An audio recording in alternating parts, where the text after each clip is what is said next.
Uma juíza homologa em menos de 42 horas um acordo bilionário que previa a criação de uma fundação privada.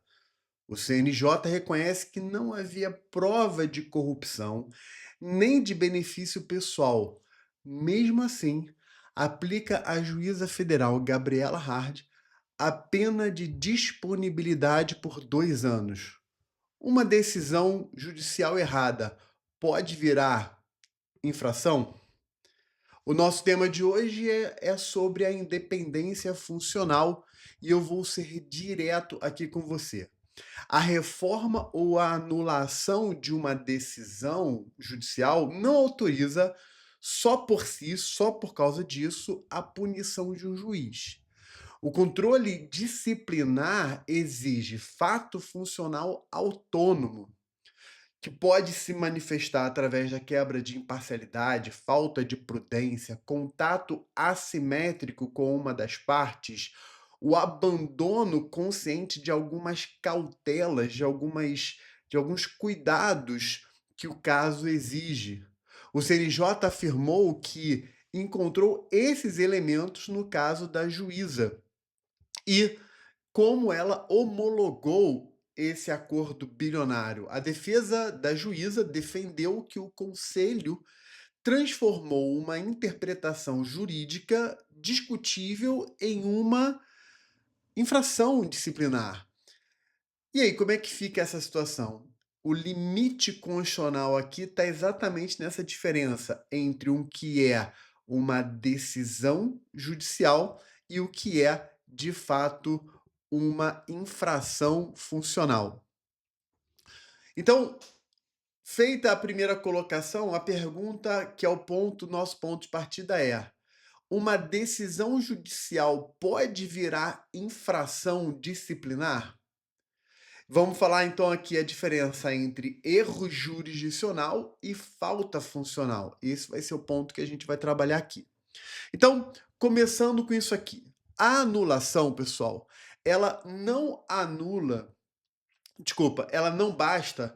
Quando eu falo o termo anulação, eu estou falando no sentido genérico, ok? Então, uma anulação, no sentido genérico da palavra, de uma decisão judicial não basta, não é o argumento suficiente para gerar uma punição do magistrado, né? Então a gente tem que diferenciar aqui o que é uma decisão reformada de uma infração automática, né? O controle disciplinar aqui, eu botei aqui na sua tela, o controle disciplinar exige um fato funcional autônomo. Autônomo em relação a quê?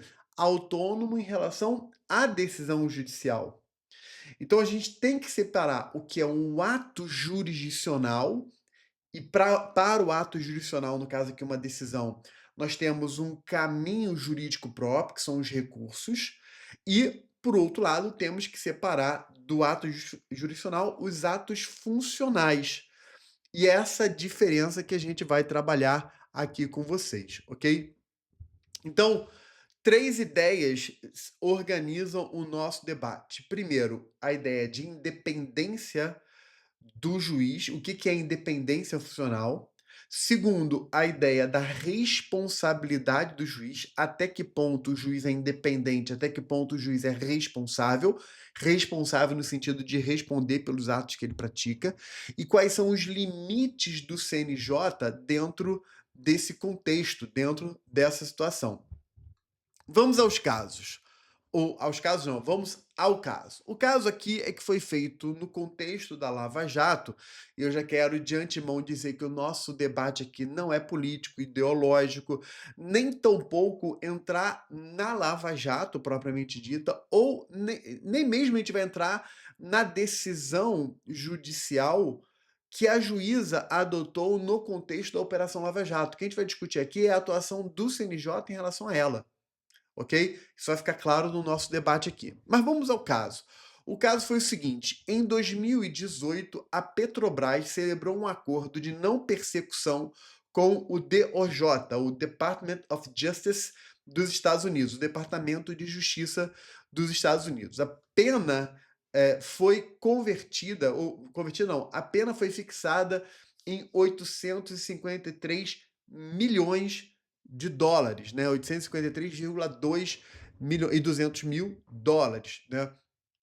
O acordo previa que o acordo previa um valor dentro desses 853 milhões, desculpa, um valor de 80% disso, 682 milhões, a serem pagos ao Brasil, né?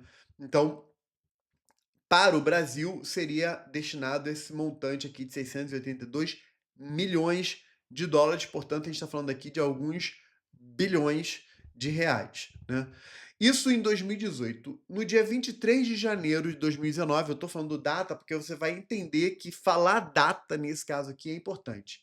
Então, no dia 23 de janeiro de 2019, os integrantes da Força Tarefa, né, Lava Jato, eles firmam esse acordo com a Petrobras no Brasil e celebram esse acordo de assunção de compromissos, né? E parte desses recursos financiaria projetos por meio de um fundo patrimonial que seria administrado por uma fundação de direito privado. Esses elementos aqui são importantes para você entender. A juíza federal, então, ela homologa o acordo no dia 25 de janeiro do mesmo ano, obviamente. Então, a gente está falando aqui de um período, de um prazo de 41 horas e 47 minutos, né? Ou seja, menos de 42 horas, ok?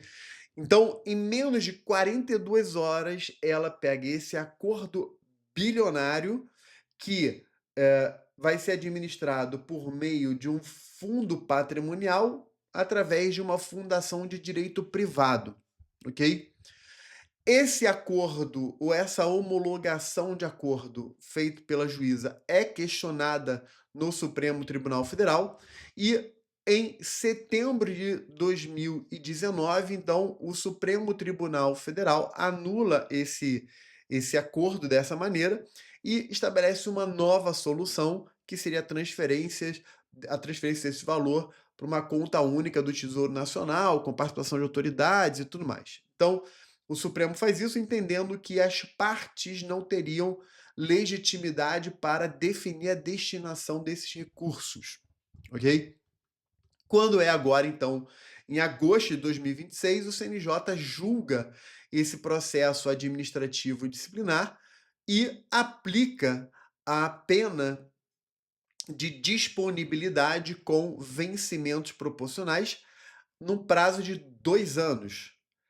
Nós temos uma decisão que foi pela maioria, não foi uma decisão unânime, porque teve um conselheiro que entendeu que o fato já estaria prescrito, foi vencido, e na decisão propriamente dita, ou seja, na dosimetria administrativa aqui, alguns entenderam que o prazo de disponibilidade deveria ser de 1 ano e não o prazo de 2 anos. A maioria foi pelo prazo de 2 anos, ok? Então, 1 ano foi uma minoria, né? Então, diante disso, a questão que eu coloco, ou o ponto que eu quero estabelecer, o próximo marco que eu quero estabelecer aqui é o seguinte: o STF já tinha corrigido a questão da destinação dos recursos. Por que o CNJ, então, considerou insuficiente essa correção que o STF fez, né? Por que isso, né? Tá, que foi o que eu coloquei aqui na sua tela, né? O STF corrigiu a destinação, disse lá que os recursos deveriam ser destinados a tal situação, tal. Portanto, se o STF já corrigiu, se sequer a fundação de direito privado tinha sido constituída e nenhum recurso chegou a ser utilizado naquele contexto. Ou seja, o Supremo, ele corrigiu o problema. Vamos botar em termos simples, tá bom? Se é assim, por que a maioria, então, do CNJ considerou insuficiente essa resposta jurisdicional do STF, ok? Então, a gente tem que primeiro entender, como a gente sempre faz aqui na Constituição, na polêmica, é entender os dois lados da história, o lado A e o lado B, né? Um argumento num sentido e os argumentos em outro sentido, né? A defesa da juíza, ela se manifesta, né, tá aqui na sua tela, hã, fazendo uma diferença entre a validade da decisão e a responsabilidade pessoal. Ela vai, então, a defesa usar os argumentos de competência, legitimidade e destinação dos recursos como sendo assuntos jurídicos que foram enfrentados, como eu bem disse, pelo STF, e o STF, por sua vez, reformou a decisão, né, anulando ali o acordo, estabelecendo uma nova forma de destinação. E aí a defesa vai alegar o seguinte, que se isso foi um erro, o erro foi um erro jurisdicional, né? E que, portanto, isso deveria ser respondido por mecanismos jurisdicionais, né? Aqui na sessão eu peguei essa frase, adaptei a frase aqui, que diz a seguinte, né, a frase da defesa: "O erro nos autos, se for esse o caso, se combate com os mecanismos e os recursos próprios". Ele está falando aqui mecanismos e recursos próprios processuais, né? Ou seja, no âmbito jurisdicional, ok? E na mesma toada, a independência não vale para decisões simples, em que todo mundo sabe o que tem de fazer. Ela, a independência, precisa valer sobretudo para as decisões difíceis. O argumento da defesa, e é um bom argumento, vai dizer o seguinte: olha, em casos que não são complexos, a garantia da independência para o magistrado não é tão necessária assim. Exatamente nos casos que são de alta complexidade ou de alta repercussão, é que você precisa da garantia da independência para que o juiz possa decidir de acordo com as suas próprias convicções com base na lei. Ok? Então, não estou dizendo, esse argumento não foi o vencedor, né? Porque ela foi condenada administrativamente, mas ainda assim é um bom argumento que a defesa coloca, ok? O que não ficou provado, né, ainda nessa questão de botar os argumentos. De um lado, eu falei os argumentos da defesa. Um ponto interessante é o próprio relator. O próprio relator, no seu voto, reconhece que não houve participação da juíza na elaboração do acordo, portanto, não houve qualquer benefício pessoal, não houve desvio de valores, nem tampouco um conluio, né? Então, assim, não houve nenhum desses elementos que poderiam levar a um questionamento, de uma conduta de corrupção, por exemplo, ok? Então, não houve isso. A juíza, ela não agiu em conluio, ela não teve desvio de valores, ela não teve nenhum benefício pessoal para isso, e a própria fundação de direito privado ali sequer chegou a ser criada. Houve o acordo nesse sentido, a juíza homologa o acordo, mas na prática isso não gerou nenhum efeito concreto, né? Até porque, como eu falei, o STF veio alterar isso. Então, esse é um ponto. Então, a gente já viu os argumentos da defesa, a gente viu aqui alguns pontos do próprio voto do relator, e um ponto aqui que gerou divergência entre os magistrados, não, desculpa, entre os conselheiros do CNJ foi do início do prazo prescricional. O fato ocorreu em 2019. Então, em 2019, o fato já era de conhecimento. Portanto é ótimo, desculpa. Portanto, o prazo prescricional deveria começar a correr a partir de 2019, e então já estaria prescrito. A maioria entendeu que não. A maioria entendeu que em 2023 houve um conhecimento administrativo aqui qualificado, né? E que esse conhecimento qualificado levou, portanto, foi uma correição que foi feita, levou, portanto, a o início, a ser esse fato e esse momento o marco inicial do prazo prescricional. Então, é mais um complicador aqui no meio da nossa história. Então, pergunto para vocês, né? Se não houve corrupção, se não houve proveito, se não houve participação dela sequer nos termos do acordo, qual foi de fato a infração que o CNJ entendeu? E como é que fica essa questão da prescrição? Ok? Então, a maioria examinou o processo de decidir e não a decisão. Então, isso é muito importante. O que o CNJ vai dizer é o seguinte: o que nos interessa aqui, óbvio que eu estou usando as minhas palavras, tá bom? O que nos interessa aqui não é o conteúdo da decisão em si, porque o conteúdo da decisão em si foi analisado pelo Supremo e tem mecanismos próprios para isso. O que nós, CNJ, vamos analisar aqui é o processo que a juíza, o processo no sentido comportamental e funcional, tá bom? Então, quais foram as condutas que a juíza adotou nesse processo decisório e se essas condutas estão dentro da ética da magistratura ou se houve alguma violação da ética da magistratura, ok? E aí eu quero lembrar a vocês que ética da magistratura está dentro de formação humanística que cai nos concursos, em todos os concursos da magistratura. Então, a maioria aqui, ela deslocou o foco do resultado da ação, da atuação da juíza, para o foco do processo de formação da decisão da juíza. E por que isso? Porque o acordo ele era algo de extrema complexidade, ok? E essa dificuldade acentuada do acordo elevava a obrigação de ouvir, documentar e refletir. E nesse momento, a juíza, ela toma uma decisão em menos de 42 horas, como eu tinha mostrado para vocês, entre o protocolo e a decisão, 41 horas e 47 minutos, ou seja, menos de 42 horas a juíza toma uma decisão de homologação do acordo, num caso de extrema complexidade, ok?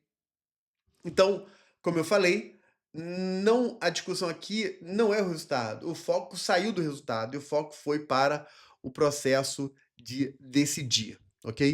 Quais são as 5 cautelas que estruturaram a análise aqui do CNJ? E aí, quando eu uso o termo cautela, eu não estou usando o termo no sentido de decisão, tá? No sentido de precaução, de cuidado, né?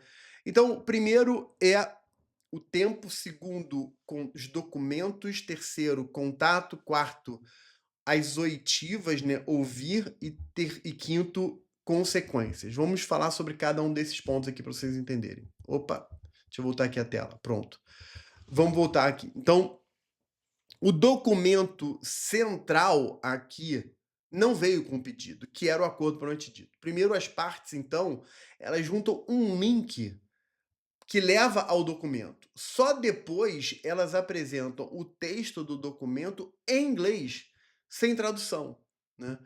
Ou seja, em 42 horas a juíza recebe o acordo com um link e depois um documento em inglês, sem qualquer tradução juramentada, qualquer decisão, tradução oficial, né? Então temos um primeiro problema aqui. Um segundo problema é que houve um contato com a juíza antes do protocolo. Então, informações preparatórias teriam sido recebidas por WhatsApp, né? E a própria magistrada declarou que considerava o acordo polêmico e que começara a estudá-lo, né? Então você tem ali um contato, por isso essa questão da assimetria no trato com as partes, né? Por que que uma das partes tem um contato direto com a magistrada via WhatsApp, ok? Terceiro ponto aqui são as oitivas, ou seja, a União, a PGR, né, órgãos federais, não houve a oitiva, né, de agentes ou órgãos, entes que poderiam ter algum tipo de interesse ou manifestação no processo. Simplesmente não há essa manifestação, ok? Uma das conselheiras, a conselheira Kátia Abreu, ela chega e diz o seguinte: olha, não podemos confundir magistratura forte com magistratura incauta, né? Ou seja, a magistratura forte, independente, não pode ser uma magistratura sem precauções ou incauta no sentido de displicente, negligente, né? Ou seja, sem os cuidados necessários que a atividade jurisdicional exige, ok? E aí, então, diante de tudo isso, a pergunta que eu já coloco aqui para vocês é: o CNJ pode apurar esses fatos sem virar um tribunal de recursos? De novo, a questão vai repousar na atuação funcional do CNJ e não na análise jurisdicional da decisão, né? Então, isso nos leva a olhar para a Constituição no que ela trata do CNJ no seu artigo 103b, vale a pena a leitura dele toda, mas especialmente aqui o parágrafo 4º, inciso 3. E na ADI 4638, o Supremo afirma a competência do CNJ como sendo uma competência originária e concorrente para investigar, avocar e processar magistrados não dependendo exclusivamente dos tribunais locais. Esse é um ponto de suma importância no posicionamento do STF em relação aos poderes funcionais e correicionais do CNJ, ok? Então, a atuação do CNJ tem base tanto constitucional quanto jurisprudencial para esse aspecto que é o aspecto funcional correicional, ok? Então, isso nos leva a fazer uma diferença entre duas funções, que é o cerne do que a gente está discutindo até aqui. De um lado, a função jurisdicional, que é do Poder Judiciário e o CNJ, ele não é um órgão de natureza jurisdicional, então o CNJ não substitui recurso, ação rescisória, nem faz controle de constitucionalidade em sentido estrito, ok?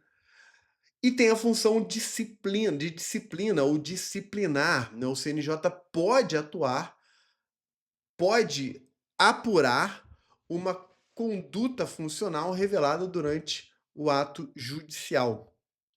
Esse é o grande ponto do nosso debate aqui, né? Três etapas devem ser estabelecidas como um teste aqui. Primeiro, o conteúdo. Segundo, o fato funcional. E terceiro, a proporcionalidade.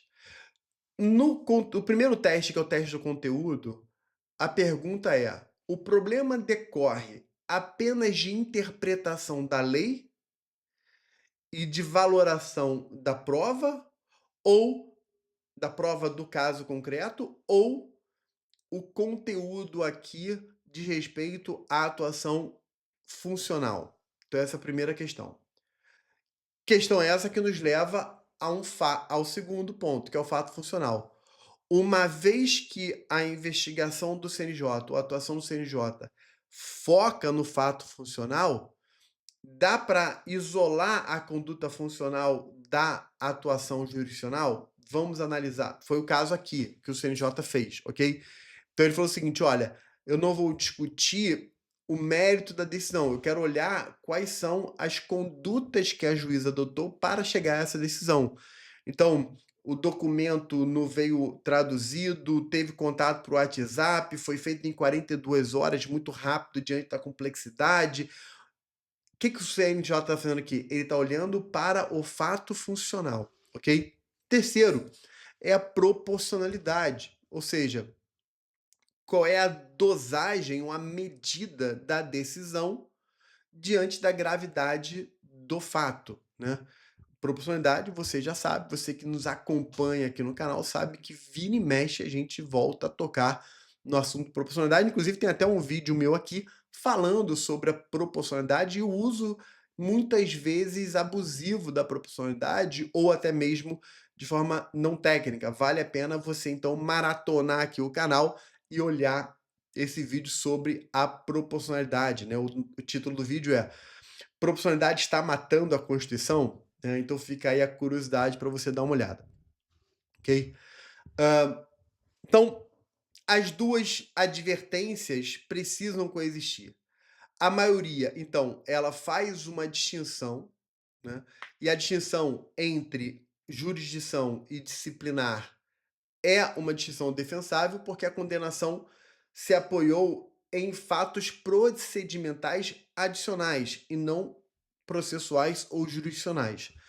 E a defesa argumentou que, sem um fato funcional autônomo, punir uma interpretação transforma o CNJ em instância revisora, o que está errado. Não pode, né? A defesa, ela está certa quando ela usa esse argumento. O argumento utilizado está certo. A diferença é que, óbvio, a defesa entendeu que o CNJ estava indo além do que deveria. O CNJ entendeu que ele estava agindo exatamente como a defesa falou que deveria agir, ou seja, eu estou olhando por um fato funcional isolado, independente do fato jurisdicional, ok? Em relação à prescrição, como eu falei, houve o debate sobre o marco inicial, ou seja, o momento que houve o conhecimento do fato.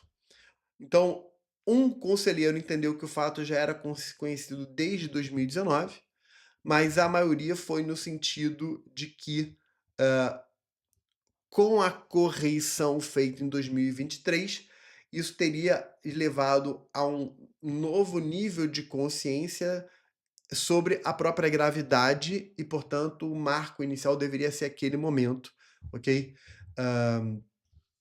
E aí é talvez um dos argumentos mais sensíveis, né? Porque de fato o fato já era conhecido desde 2019, ok? E a outra divergência foi sobre a medida da disponibilidade ou da sanção, né?